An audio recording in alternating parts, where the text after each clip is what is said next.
He pasado los últimos 2 días de mi vida investigando sobre las mayores traiciones del Vaticano a España. Estas son las dos que he querido destacar. Bienvenido a Memoria de un Imperio.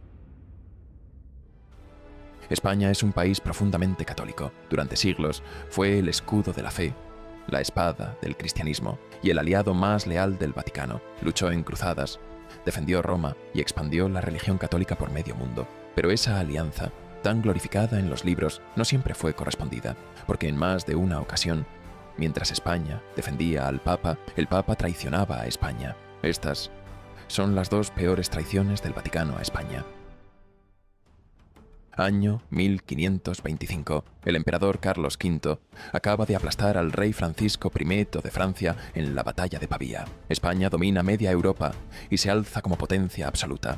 En Roma, el Papa Clemente VII, un Médici con alma de diplomático florentino, empieza a preocuparse. El poder de los Habsburgo en Italia crece demasiado rápido y un emperador católico demasiado fuerte es tan temido como un enemigo hereje. En vez de celebrar la victoria de un aliado cristiano, Clemente decide mover sus piezas. El 22 de mayo de 1526, en secreto, firma una alianza conocida como la Liga de Cognac. Los socios, Venecia, Florencia, Milán y el mismísimo rey de Francia, el mismo que había sido capturado por Carlos un año antes. Todos unidos contra el emperador. El Papa, líder espiritual de la cristiandad, se convierte así en el cerebro de una coalición anti-española. La traición es doble. Primero, porque Carlos V lo había defendido, incluso había propuesto reformas en la Iglesia contra Lutero. Y segundo, porque el Papa había prometido mantenerse neutral. Pero número, Clemente temía perder influencia sobre Italia y estaba dispuesto a jugar con fuego para mantenerla. El mensaje era claro: mejor aliarse con los enemigos de España que permitir que España mandase en Roma. Carlos, por supuesto,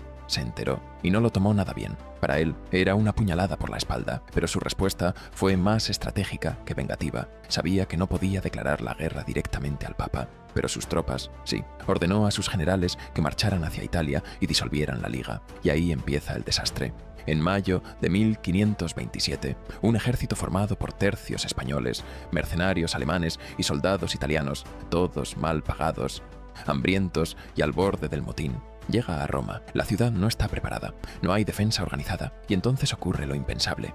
El sacco di Roma, el saqueo de Roma. Los tercios, fuera de control, asaltan la ciudad eterna, roban, destruyen, incendian, incluso profanan iglesias, la capital de la cristiandad, devastada por cristianos, por culpa de un papa que conspiró más de la cuenta. Clemente VII se encierra en Castel Sant'Angelo, asediado por los mismos soldados a los que provocó. Permanece prisionero durante meses, mientras la ciudad arde y Europa entera observa el espectáculo con horror. Roma ha caído, no por herejía, sino por diplomacia fallida.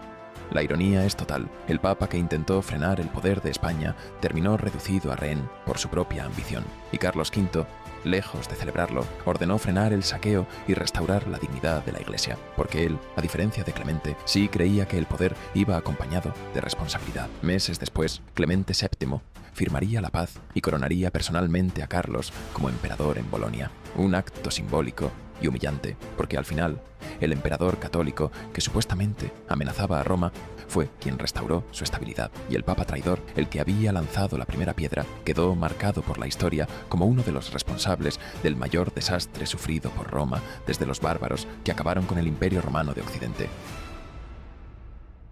Si pensabas que un papa solo pelea con palabras, prepárate, porque esta segunda historia demuestra que incluso el sucesor de San Pedro puede empuñar la lanza si cree que su enemigo está en Madrid. Bienvenido a la que probablemente fue la mayor traición del Papa a España en el siglo XVI, año 1555. Muere Julio III y elige cónclave. El nuevo Papa es Gian Pietro Carafa, un cardenal napolitano severo, austero y con una obsesión: liberar Italia del dominio español. Se convierte en Paulo IV. Y desde el primer momento, su odio hacia los Habsburgo es evidente. Para él, Carlos V y su hijo Felipe II no son defensores de la fe, sino tiranos extranjeros que ocupan Nápoles, oprimen Italia y controlan demasiado a la Iglesia. Desde Roma, Paulo IV empieza a tramar algo más que simples sermones. Comienza a movilizar alianzas. Se acerca a Francia. Convence a Enrique II para que reabra la guerra contra España. Promete apoyo papal. legitimidad y hasta indulgencias. Y por si fuera poco, excomulga a Felipe II y al mismísimo Carlos V. Sí, el Papa lanza anatemas contra los reyes más católicos del continente. Pero no se queda ahí. Paulo IV recluta tropas, prepara ejércitos pontificios y en 1556, con apoyo francés, comienza una guerra en toda regla. Objetivo: arrebatarle a España el reino de Nápoles. Es decir, el Papa declara la guerra a Felipe II, el heredero de Carlos V. Una traición total, diplomática, política y espiritual. Felipe II no responde con rabia, sino con estrategia. Envía al duque de Alba, su general más capaz, al sur de Italia, y mientras las tropas francesas intentan avanzar desde el norte, Alba maniobra con calma, sin provocar a Roma, hasta que llega el golpe definitivo. El 10 de agosto de 1557, las tropas españolas aplastan a los franceses en la batalla de San Quintín, de la cual, por cierto, ya hemos hablado en este canal, y con el enemigo roto, el camino hacia Roma queda abierto. Alba avanza sin pausa. Las plazas pontificias van cayendo una tras otra. Finalmente llega a las puertas de Roma, pero no entra a sangre y fuego. No necesita hacerlo. Paulo el IV está roto, aislado, desesperado. El mismo que había llamado herejes bárbaros a los españoles, ahora ruega por la paz. El 27 de agosto de 1557, las tropas españolas entran en Roma sin disparar. El Papa recibe al duque de Alba humillado. Sin condiciones, se firma la paz de Cabe, en la que Paulo IV promete nunca más alzarse contra la corona hispánica.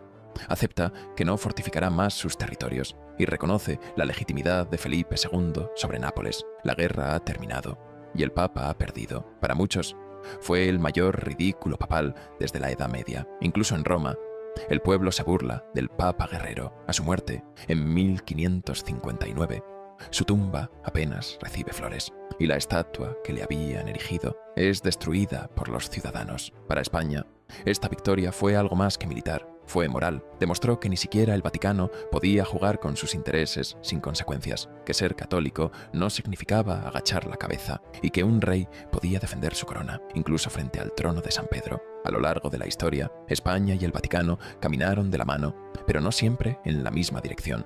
Estas dos traiciones papales no fueron simples roces diplomáticos, fueron maniobras frías, calculadas, que pusieron en jaque la soberanía de la monarquía hispánica. Carlos V vio arder Roma porque el Papa conspiró contra él. Felipe II entró en la ciudad eterna sin disparar, pero con un mensaje claro: ni siquiera el vicario de Cristo puede jugar con la estabilidad del imperio español sin esperar consecuencias. Estas historias no son ataques a la Iglesia, son realidades históricas, porque el papado, durante siglos, no solo fue guía espiritual, también fue un actor político con intereses, alianzas, ambiciones y errores. Y España, pese a ser su aliada más fiel, aprendió por las malas que la fe no siempre protege del puñal diplomático. Hoy, estas historias apenas se mencionan, se diluyen entre bulas, concordatos, silencios incómodos. Pero aquí, en este canal, las rescatamos, porque entender el pasado con todas sus luces y sombras es la única forma de no repetirlo. Si te ha gustado este viaje por la historia que no suele